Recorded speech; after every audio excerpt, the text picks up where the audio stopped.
Mutton curry ఇట్లా ఒకసారి try చేసి చూడండి, చాలా సూపర్గా ఉంటుంది. హాయ్ అండి, ఈరోజు కొత్త రకంగా మటన్ చేసి చూపిస్తానండి. అందుకు అర్ధ కిలో మటన్ తీసుకున్నా, మంచి ఒక 2 సార్లు కడిగి తీసుకున్న మటన్. అందుకు ఒక పెద్ద ఆనియన్ కట్ చేసి, అదే ఉల్లిపాయ కట్ చేసి సగమేమో ఫ్రై చేసుకున్నాం, సగమేమో ఇప్పుడు పోపులో వేద్దాం.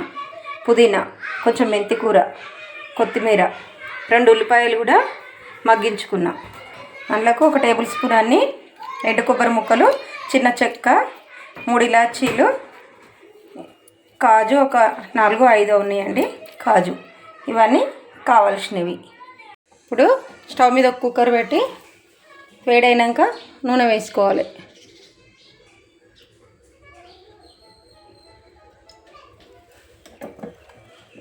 ఒక 2 టేబుల్ స్పూన్లంతా, 2 టేబుల్ స్పూన్ల కన్నా ఎక్కువనే ఉన్నదండి నూనె వేసుకోవాలి. నూనె వేడైనాక ఒక ఆకు, చిన్న ముక్క చెక్క అన్నం వేసేది, ఇంత జాపత్రి, ఒక యాలక, 2 లవంగాలు, కొంచెము బండపువ్వు,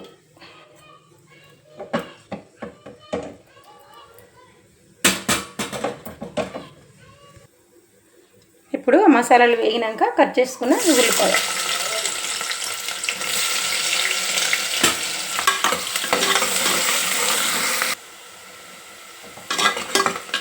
ఉల్లిపాయ వేగినాక ఇప్పుడు అల్లం వెల్లిపాయ పేస్ట్, 1 టేబుల్ స్పూను అల్లం వెల్లిపాయ పేస్ట్ ఫ్రెష్గా దంచుకొని తీసుకోవాలండి.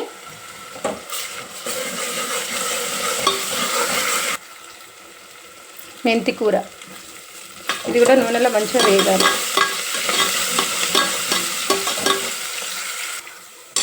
కరివేపాకు,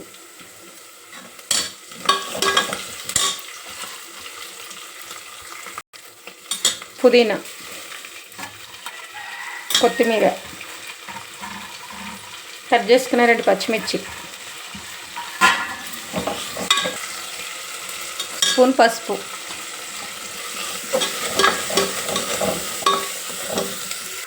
అవన్నీ మంచిగా వేగినాక ఈ కడిగి క్లీన్ చేసుకున్న మటన్,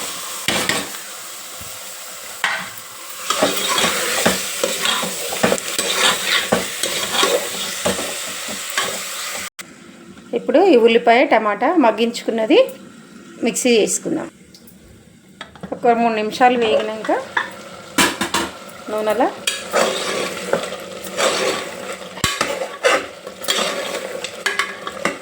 కొంచెం నీరంతా అయిపోయింది, కొంచెం ఉందండి. ఇప్పుడు ఈ మిక్సీ చేసుకున్న ఉల్లిపాయ టమాటా పేస్ట్,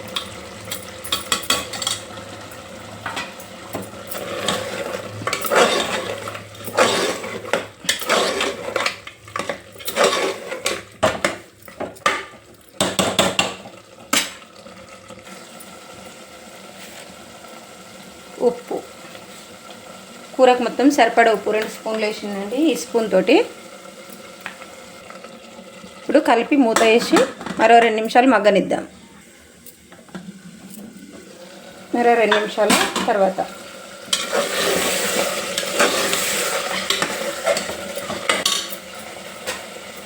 ఇప్పుడు కారం వేసుకుందాం. 2 స్పూన్ల కారం,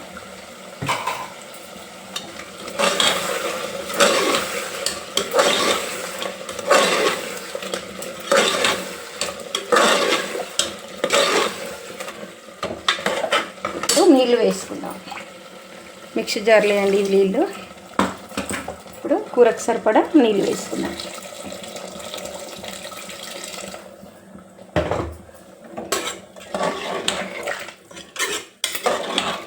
నేను 1/2 లీటర్కి ఎక్కువనే వేసిందండి నీళ్ళు.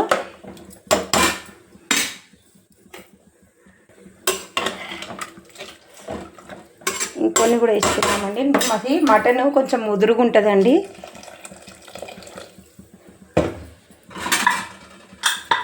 ఇప్పుడు మిక్సీ పెట్టుకుని కొబ్బరి, కాజు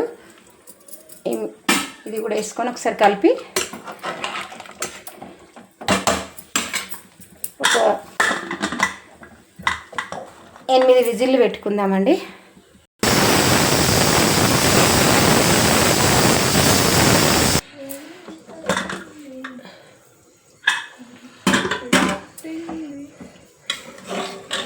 మంచిగా రెడీ అయిపోయిందండి.